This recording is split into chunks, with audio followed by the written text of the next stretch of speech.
Bismillah, assalamualaikum, makasih ya masih setia di Tony FS. Kembali lagi Om Ras memisahkan. Saya Tony FS membacakan untuk teman-teman di sini. Dan sebelum kita memasuki kisahnya, biasa ya, kita harus doa dulu. A'udzu bikalimatillah. Allahumma sholli ala Muhammad. Ini dia selengkapnya. Selamat malam, Pak. Di luar ada seseorang sedang menunggu Bapak, ucap Tika yang merupakan ART Pak Jali. Siapa orangnya, Tika? Tanya Pak Jali. Tidak tahu, Pak. Dia tidak menyebutkan namanya. Orangnya tinggi dan berkulit kuning langsat, memakai baju terusan berwarna hitam. Hah? Pak Jali mengerutkan keningnya. Cantik? Iya, Pak, cantik sekali. Sepintas mirip artis Paramitha Rusady, jawab Tika bersemangat. Kau pun tahu Paramitha Rusady, Tika? Celoteh Pak Jali sambil tersenyum. Tika pun ikut tersenyum, malu-malu. Jali adalah seorang laki-laki berusia 30 tahunan yang sudah lumayan sukses di kala itu. Namun di usianya yang sudah berkepala 3 tersebut, Jali belum berniat untuk mengarungi bahtera rumah tangga dengan perempuan manapun. Namun akhir-akhir ini, ia memang agak dekat dengan seorang perempuan cantik bernama Ain. Tolong buatkan minum ya, Tik, biar aku yang ke depan menyambut tamuku, ucap Pak Jali dengan penuh semangat. Tika mengangguk sambil tersenyum. Dalam hatinya, ia sudah menduga-duga jika wanita cantik yang datang itu pasti ada hubungan khusus dengan majikannya. Selamat malam, Ain.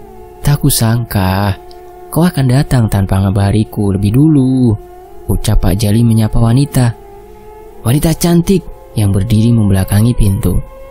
Sesaat wanita tersebut berpaling menghadap ke arah Jali berdiri. Desiran darah yang menjalar di seluruh tubuh Jali terasa lebih hangat dari biasanya ketika melihat wajah cantik wanita tersebut. Rambutnya yang hitam dan panjang bergelombang bagai ombak di lautan. Memangnya kalau aku mengabarimu sebelum kemari, kau akan menyediakan apa untukku? Tanya Ain sambil tersenyum. Tanpa ragu-ragu, tangannya menggelayut di lengan Jali, membuat lelaki itu sedikit merasa salah tingkah dan gugup. Kenapa? Kau tak suka aku datang ke rumahmu malam-malam begini? Tanya Ain. Tidak. Tentu saja tidak. Hanya saja aku tak menyangka kau akan datang setelah beberapa hari lalu menghilang tak ada kabar, jawab Jali bergetar. Ain tersenyum. Kau rindu aku? Tanyanya lagi. Jali terdiam. Wajahnya yang putih nampak memerah mendengar pertanyaan yang diajukan oleh Ain. Kenapa cuma diam? Tanya Ain manja sembari mencubit pipi Jali. Aku tak tahu harus menjawab apa. Yang pasti saat kau tak ada kabar, hatiku terasa sepi dan dingin. Aku terus memikirkan tentangmu, Ain, ucap Jali seraya meletakkan tangannya di kedua bahu Ain. Ain tersenyum. Ia langsung menjatuhkan kepalanya di dada Jali. Aku tahu kau pasti rindukan aku. Dan beberapa hari lalu aku ada sedikit urusan yang harus kuselesaikan. Maka dari itu aku tak sempat mengabarimu. Maafkan aku ya, kata Ain manja. Tak apa, yang penting sekarang kau sudah ada di depanku, kata Jali mencium lembut dahi Ain penuh sayang. Ain menengadah. Ia mulai meraih wajah Jali agar lebih dekat lagi padanya. Dan tiba-tiba terdengar suara batuk dari Tika yang baru saja keluar dari dapur sambil membawa 2 gelas teh. Wajah Jali dan Ain nampak sama-sama merona malu. Saya permisi, mau istirahat dulu, Pak, ucap Tika sembari membungkuk, lalu berbalik meninggalkan kedua insan yang sedang dimabuk cinta tersebut. Silakan duduk, Ain, minum dulu tehnya. Oh ya, kau kemari tadi naik apa? Sebelumnya aku naik taksi, tapi tadi aku diturunkan di depan sana, dan akhirnya aku jalan kaki dari perempatan ke sini, jawab Ain seraya mengangkat gelas teh yang ada di depannya. Mereka berbincang sampai jam yang ada di dinding rumah itu berdenting. Tak terasa malam semakin larut dengan hembusan angin yang menusuk tulang. Ain merapatkan tubuhnya pada Jali, mencari rasa hangat yang mampu mengusir rasa dinginnya di malam itu. Dan semuanya terjadi begitu saja. Dengan alunan musik alam yang tercipta dari suara-suara jangkrik dan kodok di luar rumah, Ain menatap Jali yang duduk di sebelahnya. Tak nampak penyesalan sedikit pun pada wajah Ain. "Aku sangat mencintaimu," bisik Ain lembut. Aku berjanji setelah ini aku akan menikahimu dalam waktu dekat," ucap Jali. Ain tersenyum dan merebahkan tubuhnya dalam hangat pelukan Jali. "Permisi Pak," ujar Tika membuyarkan lamunan Jali. "Iya, ada apa Tika?" "Makanan sudah siap. Bapak mau makan sekarang?" tanya Tika yang sedikit khawatir melihat Jali, karena memang sudah hampir seminggu ini setelah ia kedatangan tamu yang bernama Ain itu, Jali menjadi suka melamun tanpa sebab. Jali menghela nafas panjang. Lalu ia melangkah meninggalkan ruangan bersantainya untuk menuju ke meja makan. Beberapa hidangan sederhana tertata rapi di atas meja. Aromanya sangat wangi dan lezat. Namun Jali hanya menatap dingin pada makanan-makanan tersebut. Ia sama sekali tak berselera untuk menyantap makanan-makanan itu. Ia kembali melamun, mengingat kembali kejadian di malam itu. Subuh-subuh sekali Ain sudah pergi. Bahkan ia pergi tanpa pamit pada Jali yang pada saat itu masih tertidur lelap di sampingnya. "Pak, mau saya ambilkan nasinya?"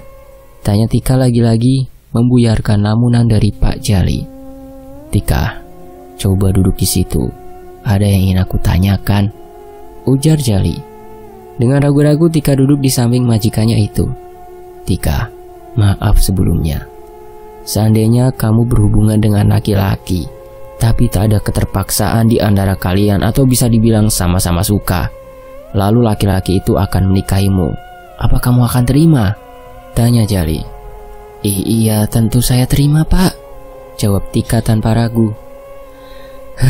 Jali menghela nafas, lalu mengalihkan pandangannya kembali pada makanan-makanan yang terhidang. "Lalu kenapa Ain meninggalkanku?" gumam Jali pelan, namun masih bisa didengar oleh Tika.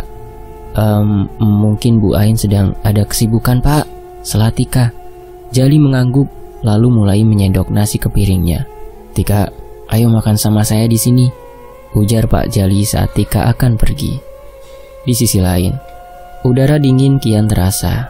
Suara angin gemerisik menerbangkan dedaunan yang berserakan di halaman. Jali masih duduk di atas kursi rotan di teras rumah. Gitar yang sedari tadi didekapnya mulai ia mainkan, yang membuat alunan musik sendu. Di malam yang sesunyi ini,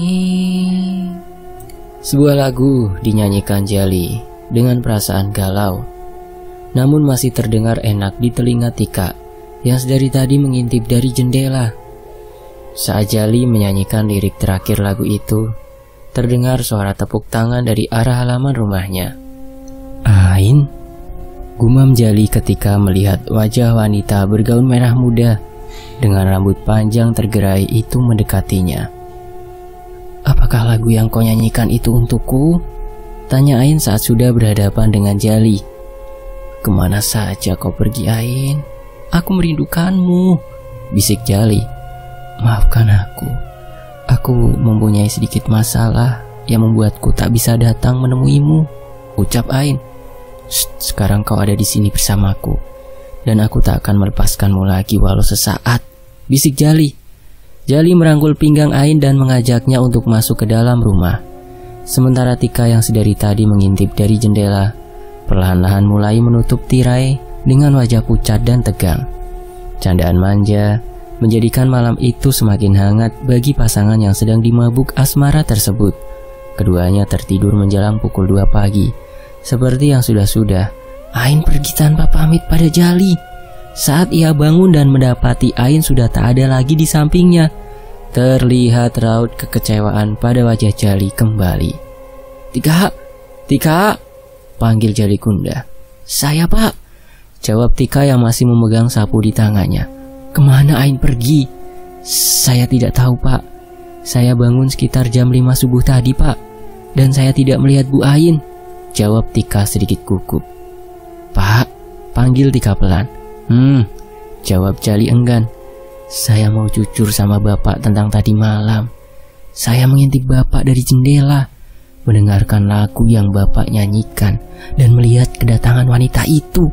Tapi dia bukan Bu Ain yang waktu itu, Pak," ucap Tika sedikit bergetar. "Maksudmu?" tanya Jali dengan tatapan tajamnya. Wanita itu memiliki luka yang menganga di bagian dahi sampai leher, Pak. Saya sangat takut membayangkannya kembali," lanjut Tika bergidik.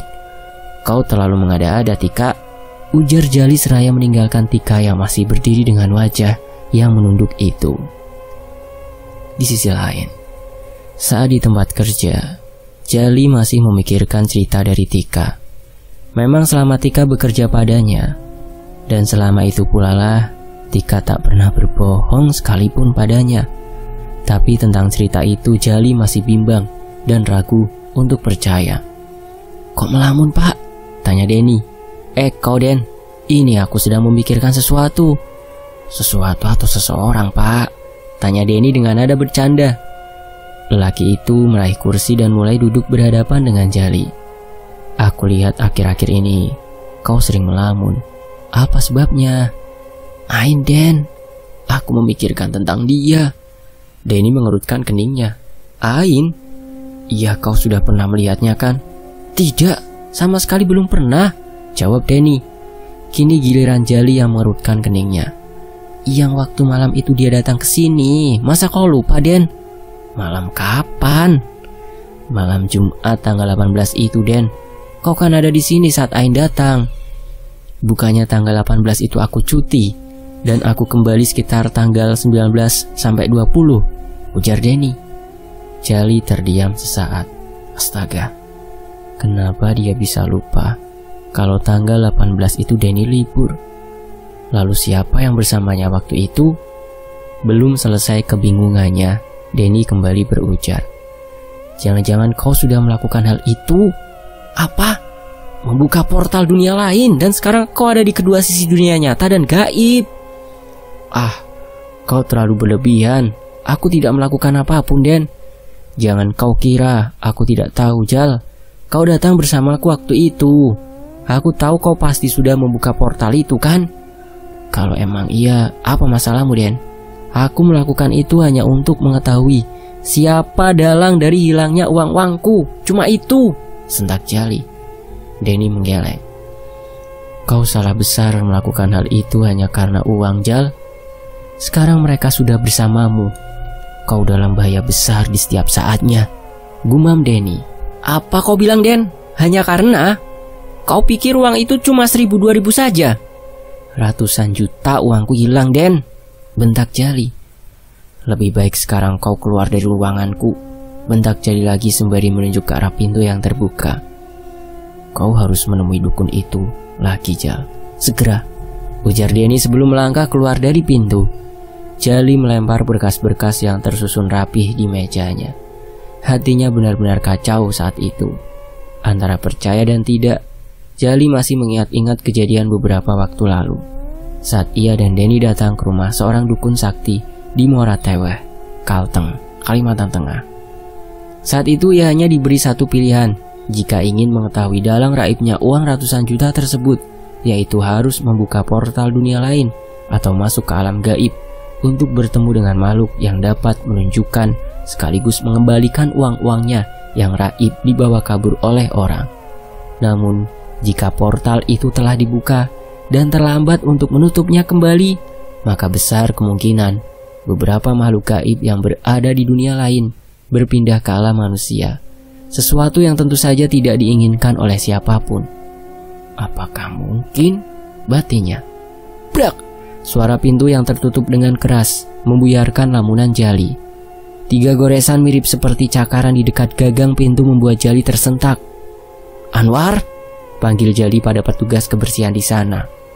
Seorang laki-laki berusia 25 tahunan datang tergopoh-gopoh menghampiri Jali Saya pak. Masuk ruangan saya. Coba kamu lihat ini. Seperti cakaran. Siapa yang pernah masuk ruangan ini selain kamu? Tanya Jali.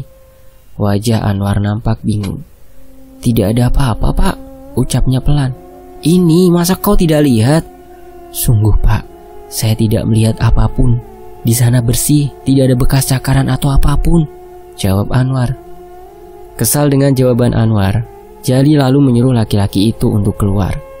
Berani sekali dia mempermainkan aku, ketus Jali sembari menutup pintu dengan sangat keras. Di sisi lain, sore itu, saat ia dalam perjalanan pulang ke rumahnya, Jali ditelepon oleh Denny yang mengabarkan kalau Andreas kecelakaan. Andreas adalah salah satu karyawan yang juga bekerja di tempat Jali. Dia kecelakaan tunggal, Jal. Sekarang aku sedang berada di rumah sakit bersama keluarganya, kata Denny dari seberang sana. Lalu keadaannya sekarang bagaimana, Den? Tanya Jali yang masih berusaha fokus menyetir mobilnya. Belum sadarkan diri, Jal. Nanti ku telepon lagi ya, Jal, ujar Denny mengakhiri panggilannya. Saat telepon terputus, tiba-tiba dari arah depan jalan melintas seseorang yang hampir saja tertabrak oleh Jali. Jika saja ia tak segera membanting setir menghindari orang, itu mungkin saja orang tersebut sudah tertabrak mobil yang dikemudikan Jali. Lah nafas lega terdengar. Pintu mobil terbuka. Jali menoleh kiri dan kanan mencari keberadaan orang yang hampir tertabrak tadi. Namun di sana tidak ada siapa-siapa. Apa tadi itu hanya perasaanku saja? Gumamnya agak sedikit bingung dan ragu. Tiba-tiba terdengar suara pintu mobil yang terbuka dan tertutup dengan sendirinya, membuat Jali langsung menengok ke arah mobilnya berada. Dengan langkah perlahan, ia menghampiri pintu mobil, dan saat terbuka, tidak ada siapa-siapa di dalam sana. Lagi-lagi tak ada siapapun. Apakah itu hanya sekedar halusinasi Jali saja? Saat ia masuk ke dalam mobil dan bersiap untuk kembali melanjutkan perjalanan pulang, ia mendengar bisikan lembut di telinganya. Suara yang tak asing baginya, itu suara Ain. Tapi di mana? Di mana pemilik suara itu? Tiba-tiba saat Jali menoleh ke bagian belakang, ia mendapati sesosok makhluk berambut panjang dengan bagian luka menganga dari dahi sampai ke leher. Makhluk itu menyeringai menatap Jali. Tubuhnya terasa kaku, tak bisa bergerak ketika sosok itu perlahan-lahan mendekatinya. Bukankah kau menyukaiku, sayang? Ujar sosok itu terdengar mengerikan. Kuku-kukunya yang panjang sangat terasa membelai kasar wajah Jali yang tak bisa bergerak tersebut. Beberapa tetes darah mengalir dari luka yang menganga di wajah makhluk itu mengenai Jali. Baunya busuk, sangat busuk. Tak hanya sampai di situ, sosok menyeramkan tersebut lantas mengeluarkan lidahnya yang sangat panjang, lalu menjilati wajah Jali hingga sampai ke bagian celananya. Saat makhluk itu menyentuh buah kejantanan yang dia miliki, Jali sudah tak bisa mengontrol rasa takutnya. Bagian celananya terasa hangat tiba-tiba. Beberapa saat saja bau pesing mulai menyeruak, lalu semuanya menjadi gelap. Jali, panggil Denny sambil terus mengetuk kaca mobil Jali. Jali yang sudah tersadar segera membuka pintu mobilnya. Kenapa kau tidur di situ? Tanya Denny. Bau apa ini? Kau kencing di celana? Jali terdiam. Segera ia meraba barang berharganya di balik celana, dan ternyata semuanya masih lengkap. Kenapa? Tanya Denny lagi. Jali kembali terdiam. Ia enggan untuk menceritakan apa yang baru saja ia alami tadi. Iya, kau kenapa? Tidak apa-apa, aku pulang dulu, Den. Makasih sudah membangunkan aku, ucap Jali seraya menghidupkan mesin mobilnya. Di sisi lain, malam itu, Jali masih duduk di ruang makan. Ia masih memikirkan kejadian yang baru saja ia alami tadi. Maaf pak, bapak mau saya buatkan kopi? Tanya Tika. Tidak usah, oh ya Tika, coba kau duduk dulu di sini, ujar Jali sambil memukul pelan kursi di sampingnya. Ada apa pak? Tanya Tika setelah duduk. Kau percaya adanya hantu? Tanya Jali ragu-ragu. Kenapa bapak tiba-tiba bertanya seperti itu? apakah Bapak juga merasakan hal yang sama dengan saya? Ujar Tika balik bertanya. Hal yang sama? Maksudmu? Entah kenapa setelah Bu Ain datang waktu itu, saya merasa kalau di rumah ini hawanya jadi berbeda, Pak. Rasanya seperti ada yang selalu mengawasi setiap aktivitas yang saya lakukan. Makanan pun jadi lebih cepat basi, padahal baru beberapa jam dimasak. Dan saya juga sering melihat sekelebatan bayang-bayang orang berjalan menembus dinding, Pak. Cerita Tika. Lalu kenapa kau baru sekarang kau bilang padaku? Tanya Jali. Karena saya takut Bapak tidak akan mempercayai cerita saya, jawab Tika singkat. Jali kembali menghela nafas panjang. Mulai saat ini, kamu harus selalu cerita tentang semua yang terjadi di rumah ini sama saya. Saya percaya kamu, Tika, ucap Jali. Baik, Pak, terima kasih. Setelah itu, Jali beranjak dan berjalan menuju ke arah kamarnya. Saat melewati kamar ibunya, Jali mendengar seperti ada seseorang yang sedang bersenandung pelan dari dalam. Ma, panggil Jali sembari mengetuk pintu kamar tersebut. Onya belum pulang, Pak, ujar Tika dari kejauhan. Jali mengangguk, meski ia tahu kalau Tika tak melihat anggukannya. Pikiran Jali melayang ketika berbaring di atas kasur miliknya. Lalu tiba-tiba terdengar suara senandung yang sama seperti yang baru saja ia dengar di kamar ibunya tadi. Baru saja Jali akan bangun, sepasang tangan berkuku panjang memeluk erat tubuhnya. Tangan itu seperti keluar dari kasur, dan saat Jali mendongak, terlihat sesosok makhluk berambut panjang dengan luka yang menganga di wajahnya. Sesekali, lidah sosok itu keluar untuk menjilati luka di wajahnya. Beberapa kali ia mencoba meronta untuk melepaskan diri dari pelukan dingin makhluk menyeramkan tersebut. Namun, usahanya terasa begitu sia-sia. Bukankah kau merindukan aku? Ucapan makhluk itu disusul suara tawa yang mengikik, membuat Jali bertambah ketakutan. Ia mencoba bersuara, tetapi suaranya tak bisa keluar sedikit pun. Tok tok tok tok. Sampai akhirnya suara ketukan di pintu terdengar berulang kali. Permisi, Pak, ini ada Pak Denny yang ingin bertemu dengan Bapak, panggil Tika. Setelah beberapa lama tak terdengar sahutan dari dalam kamar Jali. Jali, buka pintunya, panggil Denny dari luar. Jali yang masih dalam pelukan makhluk mengerikan tersebut tak bisa berkata-kata. Bahkan untuk membuka mulutnya saja terasa sangat sulit sekali. Jali, kalau dalam hitungan ketiga kau tak juga membuka pintunya, maka pintu kamarmu akan aku dobrak, ancam Denny yang membuat Jali sedikit merasa lega saat mendengarnya. 1, 2, brak! Pintu terbuka dengan sekali tendangan yang disertai dengan tenaga dalam. Denny dan Tika bergegas masuk menghampiri Jali yang seperti berada antara sadar dan tidak. Bola matanya putih keruh dan mulutnya menganga dengan tubuh yang terlentang di atas kasur. Jali, panggil Denny. Jali mendengar dengan jelas suara Denny yang memanggilnya. Namun tubuhnya masih berada dalam pelukan sosok itu. Ingin sekali rasanya saat itu Jali melepaskan diri dari makhluk menyeramkan tersebut. Tapi rasanya sulit sekali, bahkan untuk menggerakkan satu jari. Ambil air cepat, perintah Denny pada Tika masih sangat jelas didengar oleh Jali. Tergopoh Tika berlari ke ujung meja yang dimana terdapat segelas air putih. Saat gelas itu sudah diterima oleh Denny, tanpa ragu, lelaki bertubuh tinggi besar tersebut langsung menyiramkan semua isinya ke wajah Jali dan Jali menarik nafas berat. Dadanya turun naik sangat jelas terlihat. Denny segera menyandarkan kepala Jali ke atas guling. Denny, ucap lirih Jali. Kau kenapa, Jal? Jali masih berusaha mengatur nafasnya yang hampir habis. Besok temani aku ke dukun itu, Den. Ini bukan saatnya pergi ke rumah dukun, Jal. Aku datang kemari tadi karena ingin menyampaikan kabar duka yang kuterima dari rumah sakit.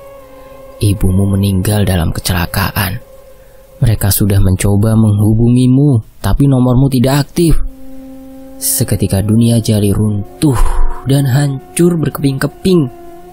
Ia histeris, berteriak dan mengumpat dirinya sendiri. "Ini semua salahku.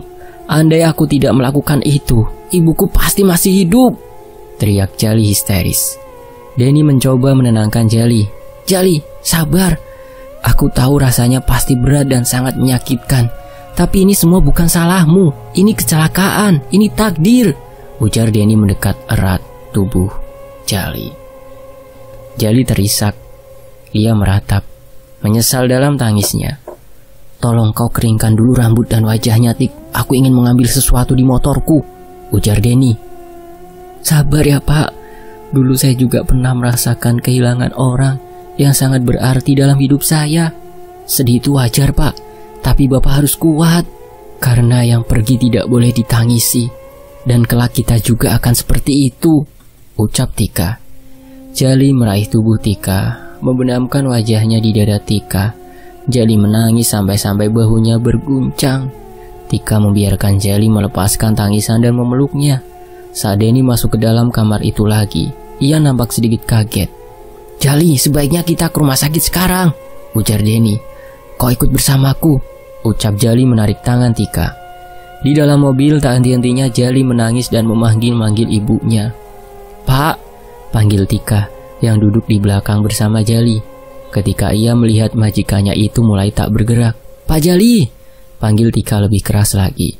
Tiba-tiba tubuh Jali mengejang. Bola matanya kembali memutih. Mulutnya bergumam tidak jelas. "Pak Den!" teriak Tika. Dan brak! Mobil yang dikemudikan Denny menabrak pembatas jalan. Nafas Denny dan Tika terdengar berat. "Kau lihat yang itu tadi kan, Tik?" tanya Denny menoleh ke kursi belakang. Tika mengangguk. Lalu tangannya menunjuk ke arah Jali yang kembali seperti tak sadarkan diri, atau lebih tepatnya tidak ada roh. "Jali, sadar, Li!" panggil Denny. Plak! Sebuah tamparan keras mengenai pipi Jali. Namun Jali masih tetap diam, tak bergeming, dengan mata yang berwarna putih keruh. "Pak, berdoa Pak, lawan!" ucap Tika di telinga Jali. Sementara Denny bergegas menghidupkan mesin mobil yang tadi mati. Namun setelah dicoba beberapa kali, mobil tetap tak mau hidup. Tak ada jalan lain selain Denny keluar untuk memastikan apa yang terjadi pada mesin mobil tersebut. Berbekal senter dari pemantik api yang ia miliki, Denny keluar dari mobil. Angin dingin langsung menyapu lembut tubuhnya sesaat setelah berada di luar. Jalanan begitu sepi dan lengang. Hanya ada mobil mereka di sana. Beberapa kali Denny mengarahkan senternya ke arah ia melihat wanita menyeberang jalan tadi. Namun ia tak melihat ada siapapun di sekitar sana. "Pak Denny," panggil Tika. Saat Jali mulai menggeliat. Tapi rupanya Denny sama sekali tak mendengar panggilan dari Tika. Suara tawa meringkik terdengar dari pohon ke pohon yang ada di pinggir jalan tersebut, membuat bulu kuduk Denny mulai meremang. Namun ia tak berani untuk menegur suara itu, karena ia yakin kalau suara itu bukanlah suara binatang malam, melainkan suara dari sosok menyeramkan yang mengincar darah dari para mangsanya. Dengan nafas terengah, Denny menutup pintu mobil dengan kencang. Ia duduk dengan wajah menunduk. "Bapak tidak apa-apa?" tanya Tika khawatir. Denny segera menoleh ke arah belakang, kepalanya mengangguk. "Bagaimana, Jali? Masih seperti tadi, Pak. Apa mobilnya masih tak bisa menyala?" tanya Tika. "Iya. Ya Tuhan, permudahkanlah perjalanan kami ini," gumam Tika berdoa. Diam-diam Denny juga ikut berdoa di dalam hatinya. Sekitar setengah jam mereka berada di sana dan masih terus berdoa tanpa henti. Akhirnya dari arah yang berlawanan muncul cahaya dari lampu sebuah mobil yang melintas. Denny langsung bergegas keluar dan berdiri menghadang mobil itu di tengah jalan. Saat mobil itu berhenti, keluar seorang laki-laki yang mengenakan seragam tentara lengkap bersama seorang laki-laki parubaya berkopiah haji. "Permisi Pak, maaf telah mengganggu perjalanan bapak-bapak. Kami sedang dalam perjalanan ke rumah sakit, tapi mobil kami mogok di tengah jalan seperti ini. Saya sudah mencoba memperbaikinya, tapi mobil tetap tak bisa hidup. Dan sekarang teman saya masih ada di dalam mobil, dia sakit," ujar Denny. Lelaki parubaya itu menatap lelaki yang berseragam tentara, lalu mengangguk dan berjalan ke arah mobil Jali. Saat pintu mobil dibuka, lelaki parubaya tersebut terlihat mengerutkan keningnya menatap Jali. "Astaghfirullahaladzim," ucapnya. Lelaki parubaya tersebut lantas meletakkan telapak tangannya ke bagian dada Jali, sembari membaca surah An-Nas. "A'udzubillahi minasyaitonirrajim. Qul a'udzu birabbin nas, malikin nas, ilahin nas, min syarril waswasil khannas, alladzi yuwaswisu fi sudurin nas minal jinnati wan nas." Tiba-tiba mobil itu bergoyang dengan sendirinya. Meski tak terlalu kencang, namun Tika dapat jelas merasakannya. Hawa di sekeliling menjadi panas, sehingga Tika mulai berkeringat. Dalam hatinya, Tika pun terus berdoa. "Rizwan, tolong bawa dia masuk ke mobil," ujar si lelaki parubaya pada orang yang berseragam tentara. Denny pun ikut membantu mengangkat tubuh Jali yang masih tak sadarkan diri itu menuju ke mobil milik lelaki tua. "Kau duluan ikut bersama mereka, Tik. Biar aku yang coba perbaiki mobil itu lagi," ujar Denny. "Jangan, kalian berdua masuk ke dalam mobil ini. Kita pergi sama-sama," sela si lelaki berseragam tentara yang tadi dipanggil Rizwan tersebut. Denny mengangguk. Lalu, sesaat kemudian, mobil itu mulai melaju membelah kesunyian malam yang kian semakin larut. Tapi rupanya, mobil tersebut tak menuju ke arah rumah sakit, melainkan ke jalan yang Denny sendiri tidak pernah melaluinya. Jalanan itu berada di tengah-tengah perkebunan karet yang gelap dan sunyi.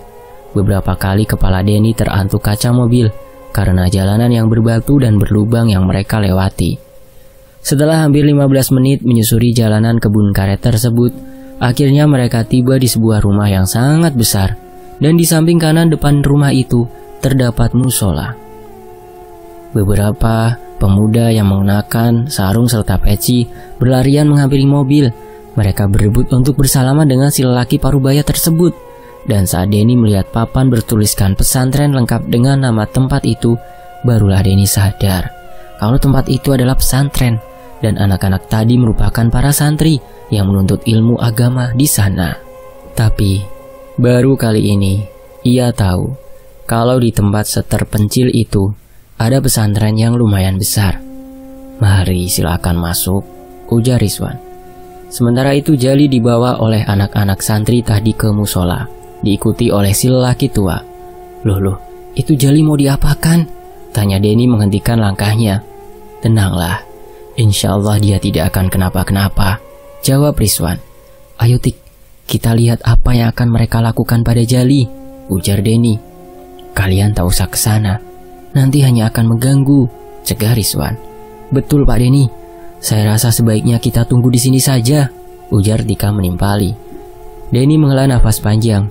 Ia mengangguk, meski hatinya masih mengkhawatirkan keadaan Jali. Seorang laki-laki berusia 50 tahunan menghampiri Tika dan Denny dengan membawa 2 gelas teh panas dan sepiring kue cucur.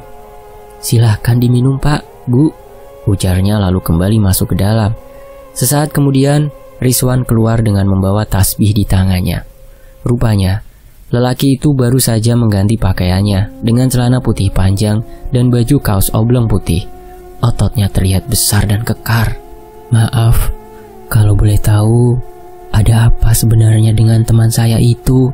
tanya Denny. "Entahlah, aku kurang tahu mengenai hal-hal seperti itu. Tapi kurasa pasti dia diruqyah oleh Abah," jawab Rizwan. "Ruqyah?" gumam Denny sembari mengulang-ulang kalimat itu. "Itu Pak, seperti membersihkan diri dari gangguan jin atau sejenisnya," sela Tika pelan. Denny membulatkan bibirnya sambil mengangguk. Tidak berapa lama kemudian, seorang santri berlari tergopoh-gopoh menuju ke arah Rizwan. "Ada apa, Lek?" tanya Rizwan. "Anu, itu kata Abah katanya, ambilkan kain putih yang biasa," ujar anak berusia 17 tahunan itu dengan nafas yang masih tak beraturan. Rizwan mengangguk, lalu segera beranjak dari duduknya. Sesaat kemudian, ia keluar dengan gumpalan kain putih di tangannya. Rizwan menyerahkan kain tersebut pada santri tadi. Denny yang memang sedari tadi mengkhawatirkan Jali, lantas berlari mengikuti santri itu menuju musola. "Hei," panggil Rizwan. Namun Denny tak menghiraukannya. Denny melihat Jali yang terbaring di lantai musola beralaskan sajadah. Jali mengeluarkan suara seperti dengkuran yang sangat keras, dan sesekali nafasnya nampak berhenti. "Mau diapakan teman saya?" Tanya Denny yang sudah hendak melangkah masuk ke dalam. Namun lengannya lekas ditarik oleh Rizwan dengan kasar. "Biarkan Abah mengobati temanmu," ujar Rizwan setengah membentak. "Tapi itu mau diapakan?" ujar Denny. "Diobati. Makanya kau tenang, jangan seperti ini." Denny menarik nafasnya. Ia masih menatap lekat ke dalam, melihat dengan jelas saat tubuh Jali mulai ditutupi dengan kain putih. Beberapa santri mulai terdengar membacakan ayat-ayat suci Al-Quran. "Jangan berdiri di sini," ujar Rizwan sembari menarik tangan Denny. Dengan enggan, Denny akhirnya mengikuti Rizwan kembali ke tempat di mana Tika berada. Hampir 1 jam mereka menunggu dengan rasa khawatir, sekaligus penasaran akan keadaan Jali saat itu. Ditambah udara malam semakin dingin. Sedari tadi angin kencang berhembus, menerbangkan dedaunan yang ada di halaman pesantren itu. Beberapa kali Denny mengucak-ngucak matanya yang sudah terasa kelat. "Pak Denny," panggil Tika pelan ketika ia melihat beberapa santri diikuti lelaki parubaya yang membawa Jali menuju ke dalam rumah. Denny beranjak dari duduknya dan menghampiri para santri yang membawa tubuh Jali. "Teman saya kenapa, Pak?" tanya Denny. Si lelaki parubaya tersenyum sembari menyentuh lengan Denny. "Temanmu sudah tidak apa-apa. Dia sudah sangat terlampau jauh berhubungan dengan mereka," kata si lelaki parubaya. "Lalu sekarang keadaannya bagaimana?" tanya Denny lagi. "Alhamdulillah, sudah jauh lebih baik. Cuma tubuhnya masih terlalu lemah untuk pulang." Denny menghela nafas panjang. "Syukurlah," gumamnya. Setelah memastikan keadaan Jali baik-baik saja, Denny pun pamit untuk pergi ke rumah sakit dengan diantar oleh Rizwan. Dalam perjalanan tak banyak percakapan antara kedua lelaki itu. Mereka sama-sama diam dan fokus pada pikiran masing-masing. Di sisi lain, "Tika," panggil Jali pelan. "Saya di sini, Pak," sahut Tika. "Saya mau ke rumah sakit, Tika. Pak Denny sudah ke rumah sakit untuk mengurus jenazah O-nya. Nanti kalau Pak Denny jemput kita bisa langsung pulang, Pak." "Mah," ucap Jali bergetar. "Shh, Bapak yang sabar ya, Pak," ucap Tika sembari mengelus-ngelus lengan Jali. "Nak Jali," panggil lelaki parubaya saat Jali sudah akan masuk ke dalam mobil yang dikemudikan oleh Denny. "Iya, Bah. Jaga ibadahmu ya. Dalami lagi pengetahuanmu tentang agama. Dan yang sudah terjadi anggap sebagai pelajaran. Jangan disesali," ucap lelaki parubaya. Jali pun mengangguk. "Insya Allah," ucapnya untuk pertama kalinya mengucap kata insya Allah. Dan si lelaki parubaya dan beberapa santri melambaikan tangan ketika mobil mulai berjalan menjauh. Portal gaib telah ditutup dan apa yang pernah singgah sudah dikembalikan. Jangan pernah bermain-main dengan pembatas antara dunia kita dan mereka yang hanya setipis kelipis bawang. Pesan si lelaki tua yang masih diingat oleh Jali. Dan kisah ini selesai. Alhamdulillah. Terima kasih Om Ras. Terima kasih teman-teman. Sampai jumpa di kisah lainnya. Tetap di Tony FS. Wassalamualaikum warahmatullahi wabarakatuh. Alhamdulillahirrabbilalamin.